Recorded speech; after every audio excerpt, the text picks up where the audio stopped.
juntos mais uma vez para o nosso último capítulo deste livro, No Mundo Maior.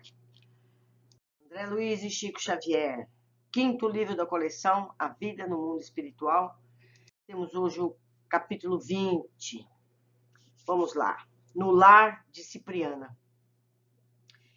Encerrada a semana de estudos que me propusera e guardando valores novos no espírito, acompanhei Calderaro, em pleno crepúsculo, a benemérita fundação nas zonas inferiores, a que assistente chamara de Lar de Cipriana.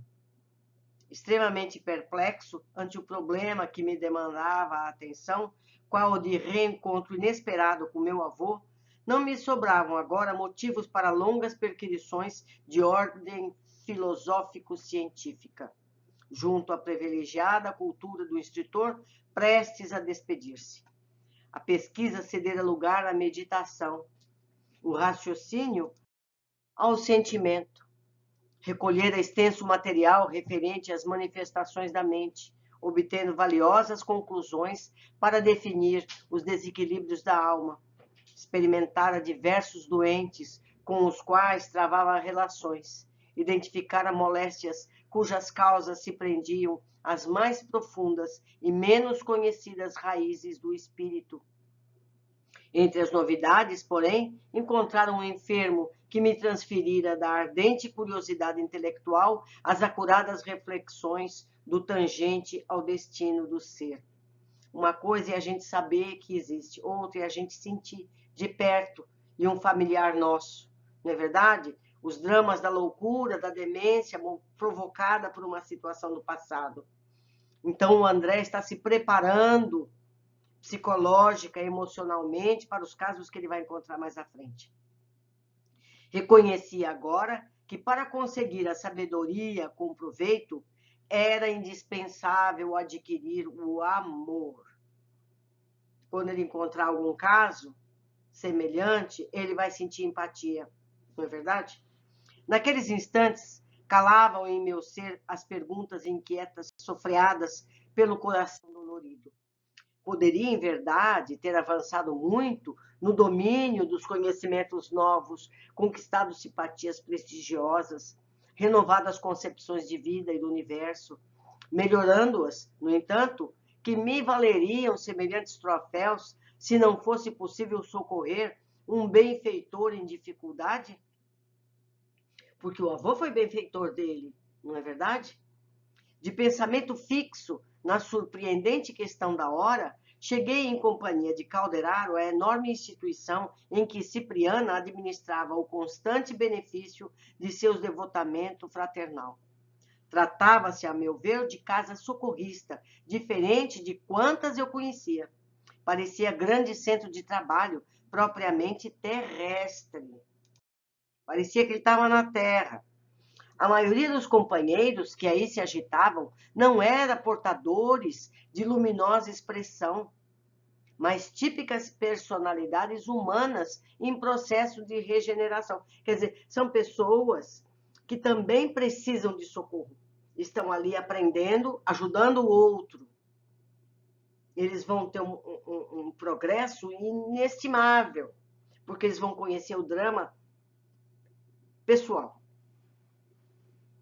Com exceção de Cipriana e dos assessores que lhe compunham o séquito, a comunidade, não pequena, era formada de criaturas evidentemente inferiores, homens e mulheres análogos no aspecto aos que povoam os círculos carnais.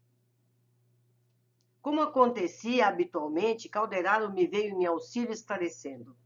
Irmã Cipriana idealizou esse amorável reduto de restauração espiritual e concretizou-o, usando os próprios irmãos sofredores e perturbados que vagueiam nas regiões circunvizinhas. É claro que não reside sistematicamente aqui. A Cipriana não mora ali sistematicamente. Todavia, neste colégio regenerador, passa grande parte do tempo que consagra ao seu ministério santificante nas esferas de baixo nível de evolução. No fundo, a organização funciona sob vigilância dos próprios companheiros que vão melhorando. Isso é incrível. Então, No Brasil, isso é muito comum. Tem uma grande instituição, fundada em bairro muito pobre. Raros são os de camada social mais elevada que vão lá trabalhar. A maioria são os vizinhos ali mesmo, que se autoajudam. Um vem, traz uma coisa, outro lava uma roupa, o outro faz uma comida, outro serve a sopa para os mais pobres que eles. Então, assim, a comunidade cresce em conjunto. Não é verdade? Continuando. Trata-se, pois, de importante escola de reajustamento anímico, de autorreconhecimento e de preparação para indivíduos de boa vontade. Nossa benemérita amiga iniciou a obra e tornou-se-lhe provedora fidelíssima. Contudo, o Instituto é de região inferior para criaturas que desejem melhorar suas condições de existência. O educandário de trânsito, ou seja, não é permanente ali, sob a ação direta dos que dele colhem proveito, passou destarte a valioso núcleo de instrução e de amparo. Individualidades libertas da carne, em penosas condições íntimas, nos setores do conhecimento, aqui recebem precioso concurso, a fim de readaptarem convenientemente a vida. Então, é como se fosse uma escola, onde os próprios moradores dão aulas dentro dessa escola. Não é? Todos têm um elo em comum. Grupos diversos, de mediana condição, dirigiam-se para um edifício ao centro de vastíssima organização, do qual adivinhei o templo votado à prece. Muitos companheiros se encaminhavam céleres, conversando ao nosso lado. Havia ali tanta gente alegre e tanta gente preocupada como em qualquer via pública de qualquer cidade do plano denso. Tive a impressão de que visitávamos enorme universidade, situada em clima sombrio. Embora, quanto ao aspecto, fossem distintos entre si, quer os pequenos, quer os numerosos ajuntamentos de irmãos que aí se moviam, eram idênticos uns aos outros pela nota viva de esperança, que todos luzia no olhar percussiente. Quantos se nos deparavam, exibiam atitude iniludível de trabalho e de renovação. Ainda mesmo os aleijados, os doentes que aí estacionavam, em grande número mostravam disposições de otimismo transformador. Que lugar incrível, não é mesmo? A venerável instrutora, prosseguiu Benévolo, o assistente montou aqui verdadeira oficina de restauração do espírito. Antigos expoentes do orgulho, que entre os homens se ingriponavam na vaidade e do crime, depois de bastos anos de purgação, e ao demonstrarem propósitos reedificantes, são recolhidos nesta casa, onde reorganizam sentimentos e cabedais a caminho do porvir. Quer dizer, o Cláudio vai se transformar aí em um agente de progresso. Assim que ele se recuperar mentalmente, ele vai ficar 2 anos aí, ele vai ajudar também, ele vai se transformar como espírito. Daqui, como em que outras instituições do mesmo gênero, localizadas em plenas regiões expiatórias, saem inúmeras reencarnações retificadoras. O programa fundamental de Cipriana é o esquecimento do mal com a valorização permanente do bem. À luz da esperança em Deus. A princípio, a organização custou-lhe muitos sacrifícios em matéria de tempo e de direito que lhe mereciam os méritos pessoais. No transcurso dos anos, porém, elementos por ela mesma formados passaram a superintender a obra e a conservá-la. Quer dizer, as pessoas que trabalham ali foram socorridas ali. Então, ele já pode ajudar, ele entende a dor do que está chegando agora em desespero. Não é verdade? Ponderava eu a bondade e a sabedoria daquela estrênua missionária, pronta a todo o serviço de colaboração superior, recordando o meu próprio caso ante o meu demente avô, emaranhado nas sombras, quando penetramos o santuário, onde sua voz se fazia ouvir na oração. Cercavam-na diversas criaturas que lhe eram conhecidas. Um cavalheiro, visivelmente confortado, dizia-lhe reverente: seguimos-lhe os conselhos, irmã, não mais senti pesadelos. Renovei minha atitude para com os familiares, passei a cooperar em vez de combater. Agora sim, exclamou Cipriana satisfeita, o bem duradouro é filho da colaboração fraternal. Você verá quão sensível diferença para a sua felicidade e verificará em torno de seus passos. Irmã, falou-lhe simpática senhora, minha situação é outra. Agora reparo que o mundo não foi edificado para mim e que me cumpre a obrigação de trabalhar em benefício do mundo. A respeitável interlocutora estampou bela expressão fisionômica e observou: seu progresso é visível. O esquecimento de nossos caprichos pessoais dilata-nos a compreensão. Trêmulo velhinho, com todas as características de recém-desencarnado, dirigiu-se a ela de olhos rasos d'água. Irmã, balbuciou triste, ainda experimento os antigos achaques. Há instantes em que me sinto cair, perdendo a noção de mim mesmo, para despertar em seguida, aflito. A orientadora acariciou-o discreta, encorajando-o. É natural. Esteja, porém, convicto de que a situação melhorará. Gastamos, às vezes, anos armazenando impressões que, naturalmente, não se esvaem em alguns dias. Outros companheiros se aproximavam, com evidente intuito de ouvi-la, mas, notando-nos a presença, veio sorridente até nós, informando obsequiosa. André, o problema de nosso enfermo já foi providenciado, em todas as particularidades suscetíveis de solução imediata. Cláudio demorar-se-á no recolhimento até que se apresente em condições de mudança para o nosso Instituto Regenerativo. Aqui se preparará convenientemente para o retorno aos círculos carnais. Tudo se processará com harmonia desejável. Além disso, nossos cooperadores estão instruídos quanto ao auxílio que devemos à Ismênia para a concretização dos nossos ideais. Agradeci confundido e sensibilizado, rendendo graças a Deus. Nosso entendimento não se prolongou. O sinal da oração chamava-nos ao alegre e doce dever. Cipriana, assumindo a direção da prece, fez-se acompanhar pelos colaboradores diretos que a seguiam no momento. De alma genuflexa, via de olhos erguidos para o alto, de onde jorrava intensa luz sobre sua fronte. Do tórax, do cérebro e das mãos brotavam radiosas emissões de força divina, das quais ela se constituía visível intermediária para todos nós. Como nós já aprendemos, a oração faz com que desça sobre quem ora e dela se irradia para os demais. O mesmo acontece aqui mais uma vez. Alcançados pelos fulgurantes raios que fluíam de esfera superior, através da sua personalidade sublime, sentíamos-nos embalados por indizível suavidade.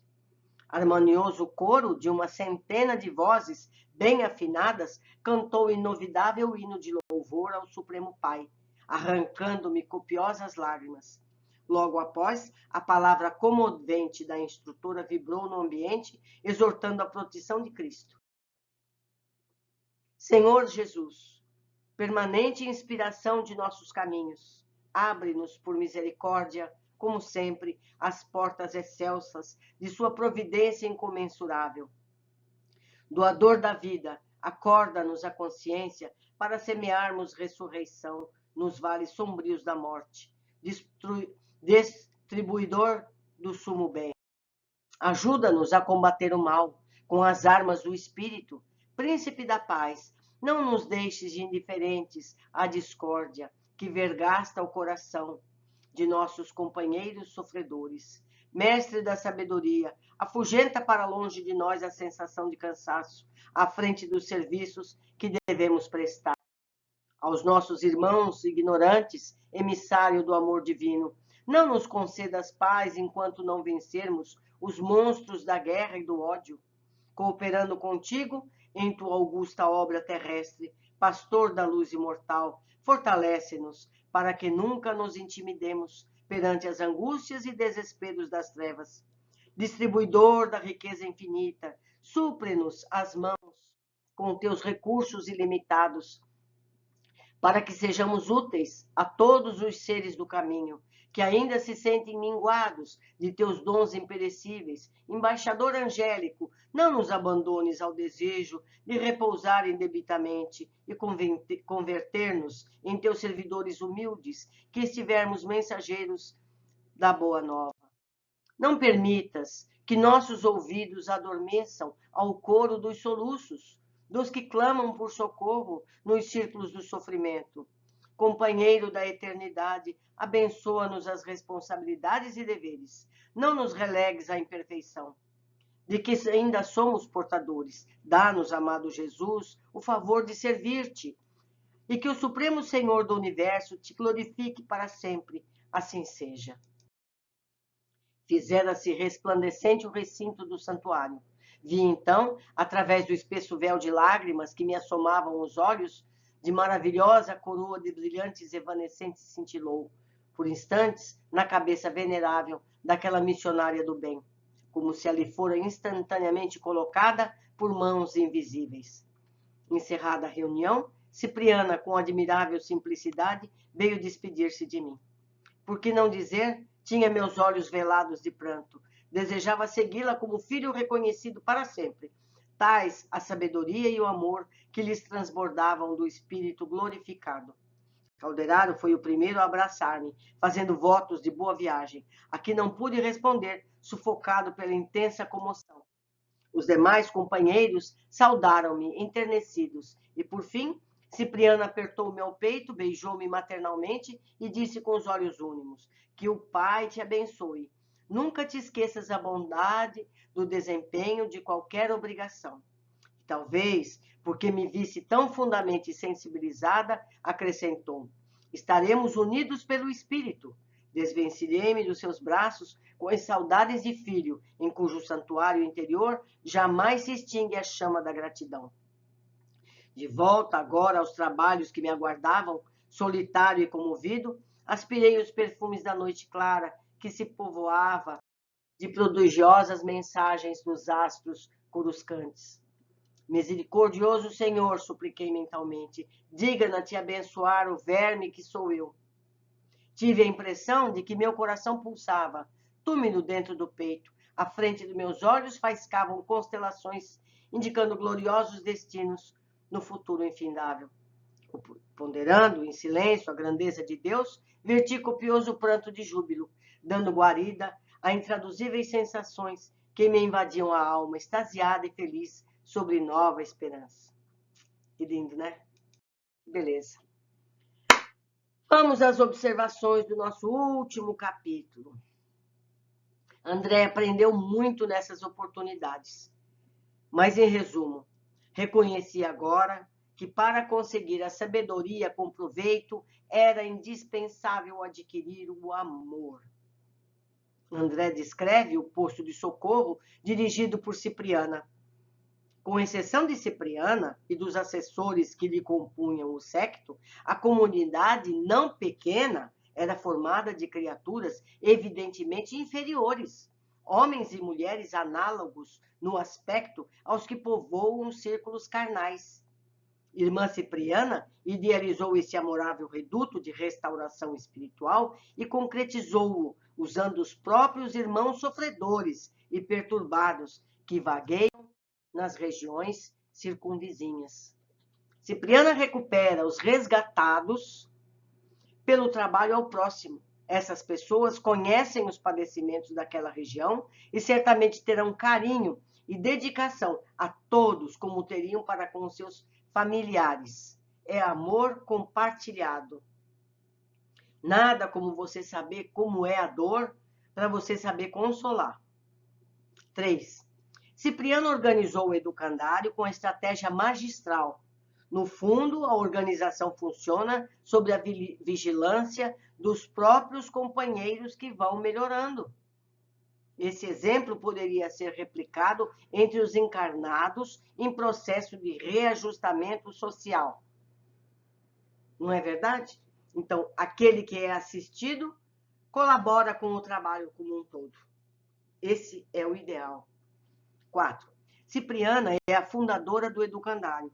A organização custou-lhe muitos sacrifícios em matéria de tempo e de direito, lhe mereciam os méritos pessoais.